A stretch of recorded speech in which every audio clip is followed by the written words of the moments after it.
Trump weighs military intervention in Iran. Tonight, something serious is happening behind closed doors in Washington, and the public is only seeing fragments of it.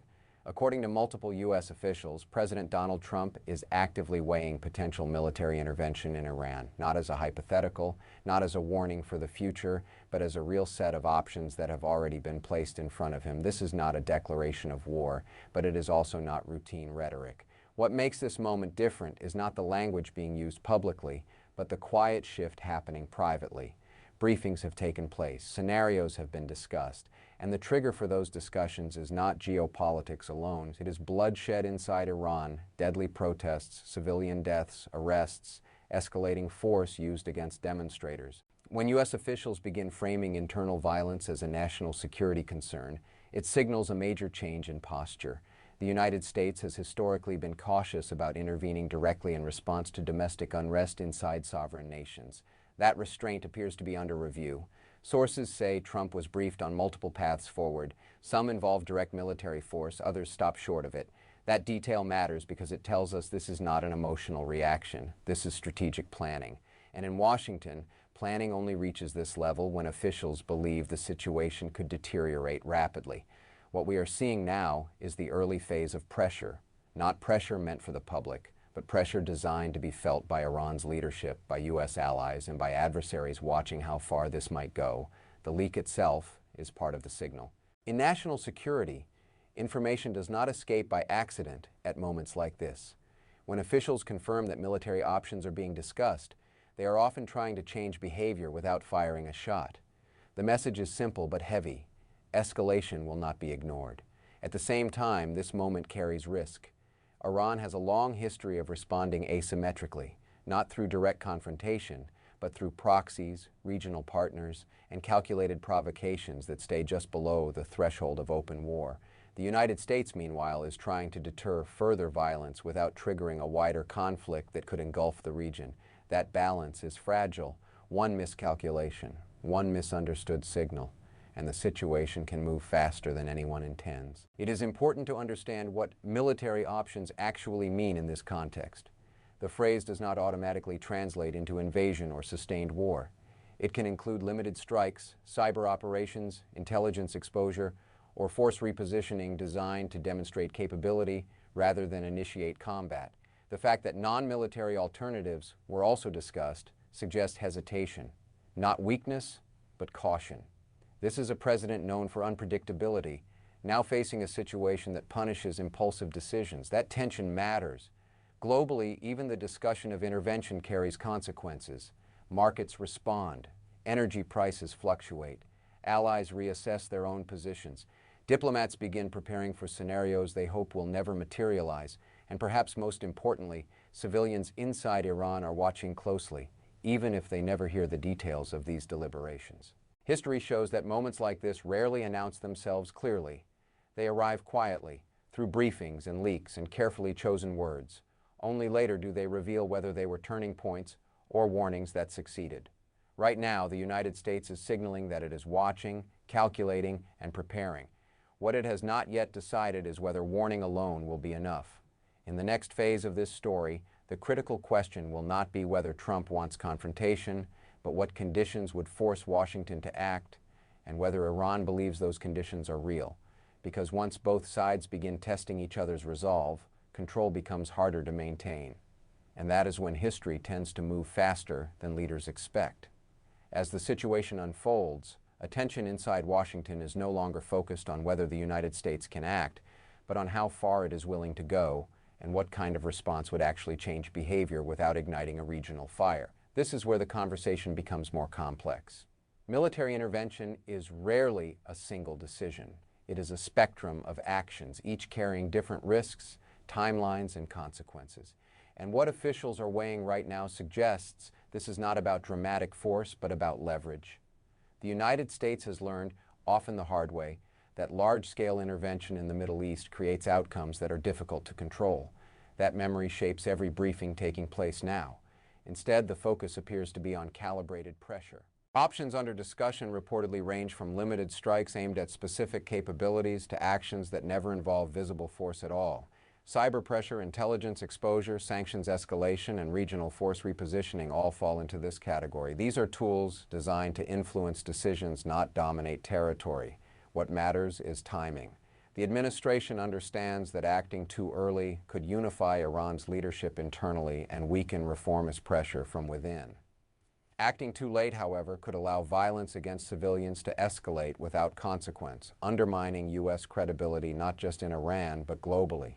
This is the tension at the heart of the debate. Every decision is being evaluated not only for what it does to Iran, but for how it will be interpreted by allies, rivals, and domestic audiences. In international politics, perception is often as powerful as action. Allies in Europe are watching carefully. Many of them support pressure on Tehran, but remain deeply cautious about military escalation. A unilateral U.S. strike could fracture diplomatic coordination that has taken years to rebuild. At the same time, regional partners in the Middle East are sending mixed signals. Some quietly welcome a firmer U.S. posture. Others fear retaliation that would land first on their own soil. Inside Iran, the leadership is also calculating. Public protests present a legitimacy problem. External pressure presents a sovereignty challenge. Responding forcefully to one risks inflaming the other. That balance is becoming harder to maintain as unrest continues. This is why the administration's messaging matters so much. Officials are emphasizing that discussions include non-military paths. That language is intentional. It creates space for de-escalation while keeping deterrence intact. It also gives Iran a choice, at least in theory. But choices under pressure are rarely perceived as choices. History shows that when governments feel boxed in, they often respond in unexpected ways, sometimes by backing down, sometimes by escalating in directions no one anticipated. This is where intelligence assessments become critical. Washington is trying to determine whether Iran's leadership sees this moment as a threat it must confront or a test it believes it can endure. That distinction will shape everything that follows. At the same time, the administration must manage domestic consequences. Any use of force, no matter how limited, would trigger political backlash, congressional scrutiny, and public debate. Even restraint carries political risk if violence in Iran worsens. In other words, there is no low-cost option. What is happening now is not a countdown to war, but a narrowing of space. Each day of unrest, each additional death reduces flexibility on all sides. Silence becomes harder to justify. Inaction becomes a message of its own. This is the phase where policy hardens. Once options are prepared, forces are positioned, and allies are consulted, reversing course becomes more difficult. Momentum takes over. And momentum in international crises often leads somewhere no one fully intended. The next signals to watch will not be speeches or headlines, but movements that rarely make the news. Diplomatic traffic, military logistics, quiet warnings delivered through intermediaries. Those are the real indicators of where this is heading. And they suggest that while the door to de-escalation remains open, it is no longer wide. History shows that moments like this rarely announce themselves clearly. They arrive quietly, through briefings and leaks and carefully chosen words. Only later do they reveal whether they were turning points or warnings that succeeded. Right now, the United States is signaling that it is watching, calculating, and preparing. What it has not yet decided is whether warning alone will be enough. In the next phase of this story, the critical question will not be whether Trump wants confrontation, but what conditions would force Washington to act, and whether Iran believes those conditions are real. Because once both sides begin testing each other's resolve, control becomes harder to maintain. And that is when history tends to move faster than leaders expect. At this stage, the most important question is no longer what the United States might do, but what happens if the current pressure fails to change behavior. Because once restraint stops working, escalation rarely follows a straight line. If the U.S. takes visible action, even a limited one, Iran will be forced to respond in some way. That response may not be immediate, and it may not look like a direct military strike. It could come through proxies, cyber activity, maritime disruptions, or actions designed to raise costs without triggering open war. That uncertainty is the danger. Escalation does not require intention, only miscalculation. A strike meant as a warning can be interpreted as the opening move of a larger campaign. A response meant to signal defiance can be read as preparation for broader conflict. Once those interpretations take hold, leaders begin reacting not to reality but to fear of what comes next. This is how crises spiral. For global markets, even the hint of military confrontation involving Iran carries immediate consequences. Energy prices react first. Shipping routes become risk zones, insurance costs spike, supply chains tighten. These effects reach far beyond the region, touching consumers thousands of miles away who may never fully understand why prices suddenly rise. For U.S. allies, the moment is equally delicate. Countries that rely on American security guarantees will study this response carefully. If Washington acts decisively, it reinforces deterrence. If it hesitates too long, it invites questions about reliability. Either outcome reshapes alliances quietly, without formal announcements. Inside Iran, the stakes are existential for the regime. Internal unrest challenges authority from below. External pressure challenges sovereignty from outside. Navigating both simultaneously is historically one of the most dangerous positions any government can face. Some regimes reform, others harden, others collapse under the strain. No one can predict which path Iran will take, but history suggests that moments like this rarely end with a return to normal. For the United States, this is also a test of leadership style.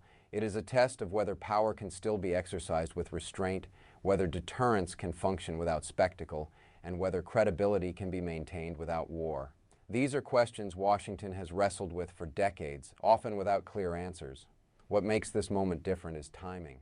The world is already unstable, conflicts overlap, trust in institutions is thinner, public patience for prolonged foreign engagement is limited. Every decision is being made in a compressed environment where mistakes carry amplified consequences.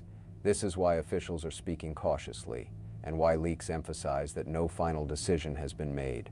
That ambiguity is intentional. It preserves flexibility. It buys time. It keeps pressure on all sides without forcing irreversible steps. But ambiguity has a shelf life. Eventually, events force clarity. Either violence in Iran subsides, creating space for diplomacy, or it escalates, narrowing options rapidly.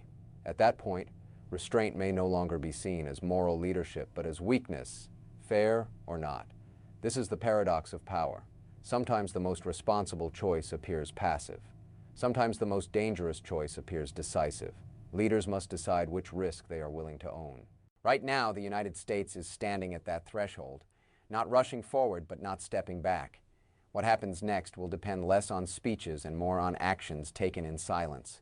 Signals sent quietly, warnings delivered indirectly, red lines implied rather than announced. These are the moments history later describes as turning points, even if they didn't feel dramatic at the time, because when military options are being weighed, even if they are never used, the world has already changed.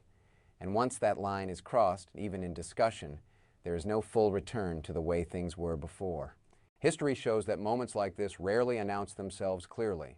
They arrive quietly, through briefings and leaks and carefully chosen words. Only later do they reveal whether they were turning points or warnings that succeeded. Right now, the United States is signaling that it is watching, calculating, and preparing. What it has not yet decided is whether warning alone will be enough. In the next phase of this story, the critical question will not be whether Trump wants confrontation, but what conditions would force Washington to act, and whether Iran believes those conditions are real. Because once both sides begin testing each other's resolve, control becomes harder to maintain. And that is when history tends to move faster than leaders expect.